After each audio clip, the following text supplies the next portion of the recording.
요긴이 독서 5번째 영상 시작합니다. 안녕하세요, 돼지코님. 요즘 어떤 소원을 품고 계신가요?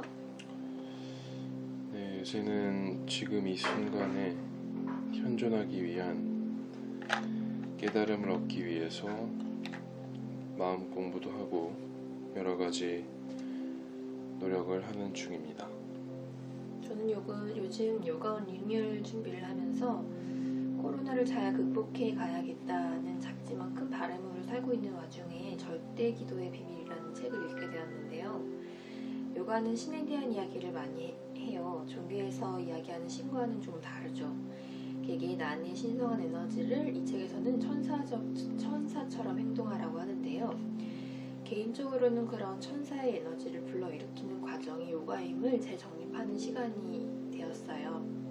돼지코님은 신이 존재한다고 믿는다면 어떻게 소원을 요청하시겠어요? 저는 온몸에 차크라라는 에너지의 장이 열려서 사랑의 에너지로 충만한 인생을 원한다고 빌고 싶습니다. 저는 7월 리뉴얼 성공이요. 이 책에서는 기도란 말도 손짓도 그 어떤 물리적 표현도 필요 없고 단지 기도가 이미 응답받은 것처럼 분명하고 강력한 느낌이 태어나도록 유도해라 라고 이야기를 하고 있어요. 돼지코님은 평소 어떤 식으로 기도를 하시나요?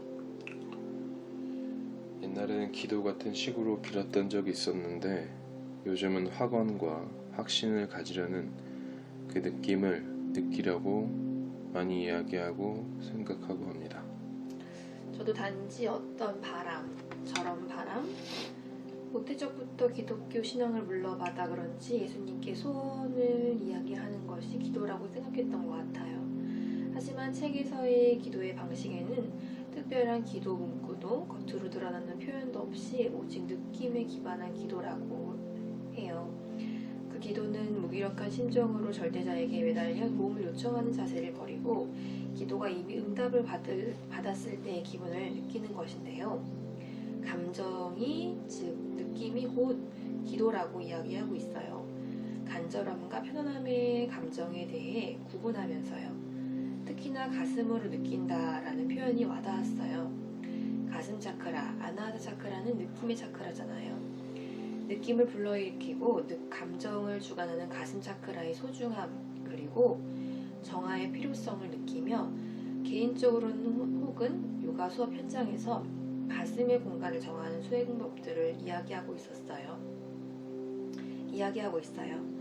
오늘 소개해드릴 요가 자세는 요가 자세가 아닌 브라마리 꿀벌 호흡입니다. 웅 하는 소리를 입으로 내면서 그 진동수를 가슴으로 느껴보는 호흡 명상법인데요. 이런 가슴 안의 진동을 생생히 느껴봄으로써 심상화의 효과를 보다 감각적으로 사용할 수 있을 것 같습니다. 돼지코님은 최근에 가슴이 아픈 경험을 하신 적이 있으셨나요? 마음 공부를 하면서 전에는 알지 못했던 나를 알아가는 과정을 통해서 여러 가지 감정을 느끼고 있는데 그것을 통해서 느끼는 감정 중 하나가 아픔이라는 감정입니다. 어느 책에서는 우리가 가지고 있는 감정의 종류는 사랑과 두려움 2가지 뿐이라고, 나머지 감정들은 다 여기서 파생이 된 거라고 합니다. 큰 틀에서 봤을 때 굉장히 공감이 되는 이야기였습니다.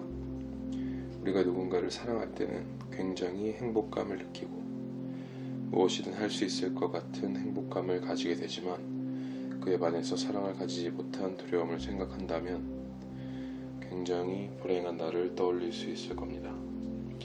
이 사랑의 종류는 연인, 친구, 노숙자, 지나가는 사람, 지구 반대편에 떨어져 있는 아이, 숲에 있는 나무 등 이 세상에 존재하는 모든 것들에 대한 사랑을 말합니다. 결국 우리가 궁극적으로 해야 할 사랑은 이 모든 것들에 대한 사랑이지만 내 앞에 있는 것부터 어떤 조건 없이 사랑할 수 있는 내가 된다면 내가 살고 있는 이 우주에 존재하는 만물을 사랑하고 존귀하게 여기는 상태, 즉 에고와 그것을 바라보는 참 나를 아는 삶을 경험할 수 있을 거라는 생각을 합니다.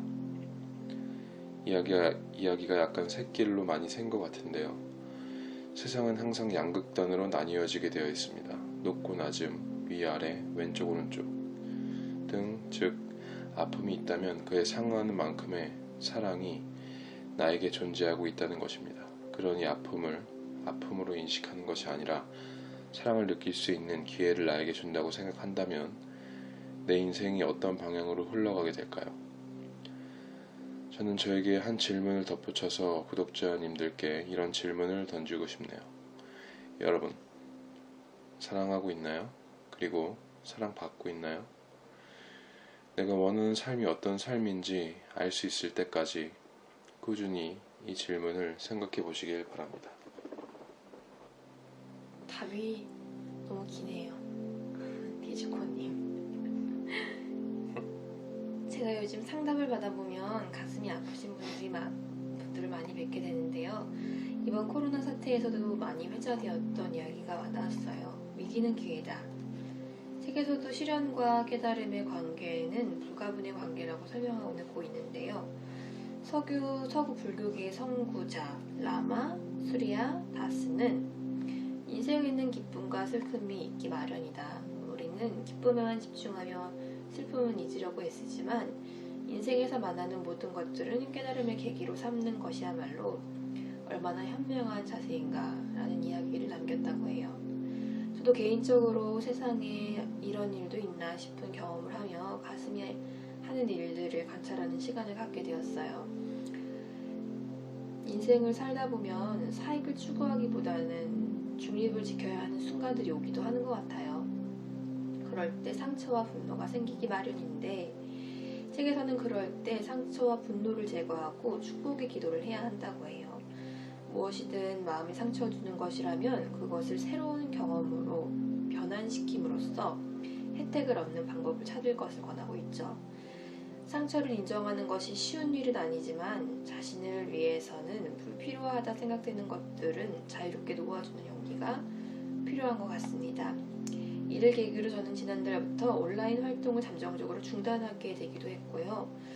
모든 일들이 축복이라는 행위를 통해서 치유하고 사랑을 나누는 가슴으로 살아간다면 더 바랄 것이 없겠다라는 깨달음도 얻었습니다.